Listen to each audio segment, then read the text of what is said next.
Photographer Patrick Nagatani shares his thoughts about fiction.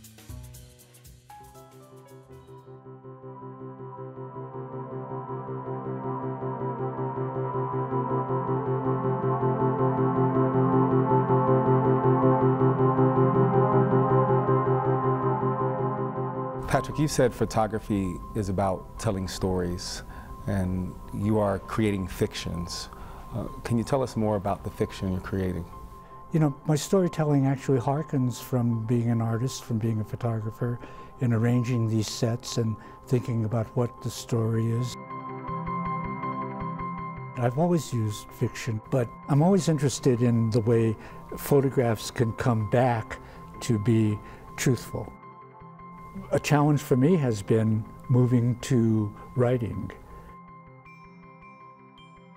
In order to create a better visual sense for what the wordplay is in the development of my characters, I've actually made images first off that hopefully will go with this novel and the beginning of each chapter. And so I approached it in a way from a visual point of view to get myself focused into what the story is.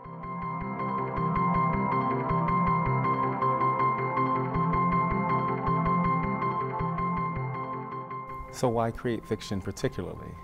Photography is an interesting medium in that it's always supposed as the truth. Even in a judicial system, photographs are used to depict the truth, fact. My sensibility has always been that photographs actually lie, they tell stories, and it all depends on how you construct the image. And so I'm interested in those shifts that photographs can have. Fiction has always existed in quotes.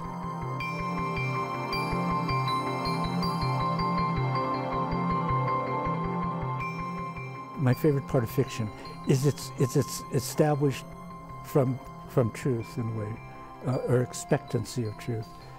People ask me even about the photographs, and if I share some of the writing that I'm doing, they'll ask me, well, was that true? And I say, I love the question because you're questioning it. You're wondering about it because it seems so factual that you wonder if it's the truth or not. For me, everything is true.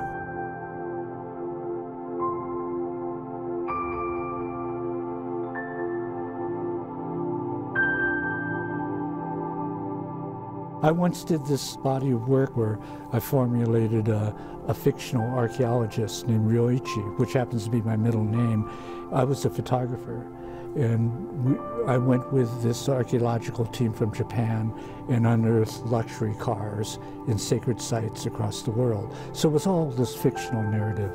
Although I gravitated in that work to actually constructing in Japanese Ryoichi's journals, and took pictures of pages of his journal. And the translation was important because it gave his thoughts in terms of an archaeologist in this fabulous adventure, and questioned the paradigms of archaeology and taking objects and removing them from sites.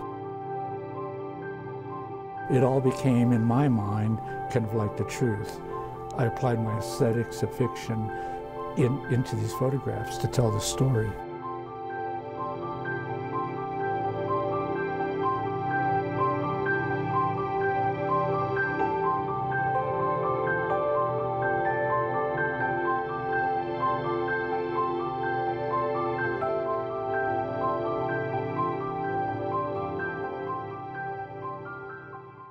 History has informed a great deal of my work.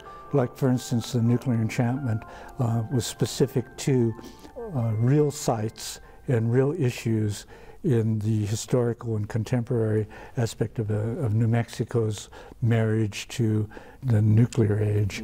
And so that came from fact. And my representation of that fact is where the fiction came in.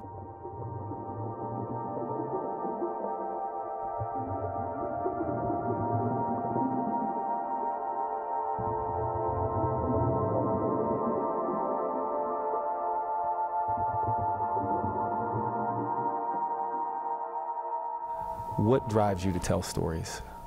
It might be escapism number one. It might be my desire for magic, that I find a magical place in storytelling. I think one brings, in terms of magical realism and in terms of spirituality, a lot to embracing fiction, embracing storytelling.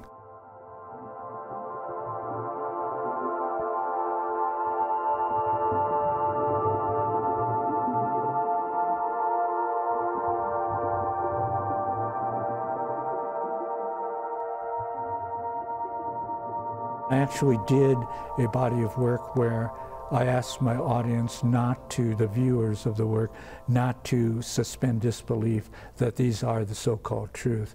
And I tried to, with my knowledge about how photographs are read, they were small, almost like snapshot images. They were images of the 10 Japanese American relocation camps.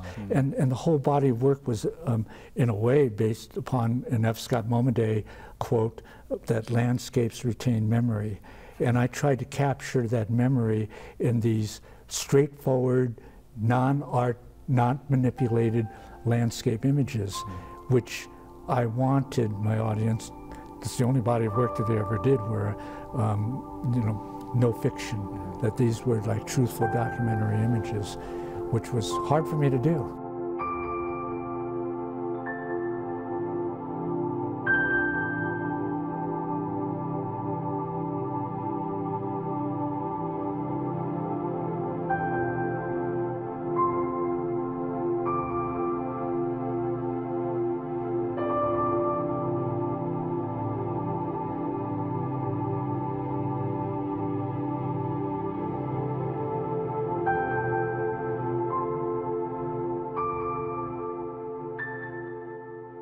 Why do you keep creating?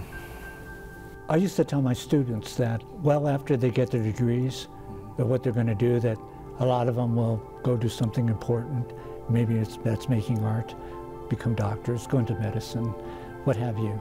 But I told them that and a lot of you will understand, I can't tell you what it is, but that it's in your heart. And in fact, just the other day, I was thinking about my need to make some pictures. So that never leaves the soul, the heart of me. But you're thinking about this constantly, and it makes you happy.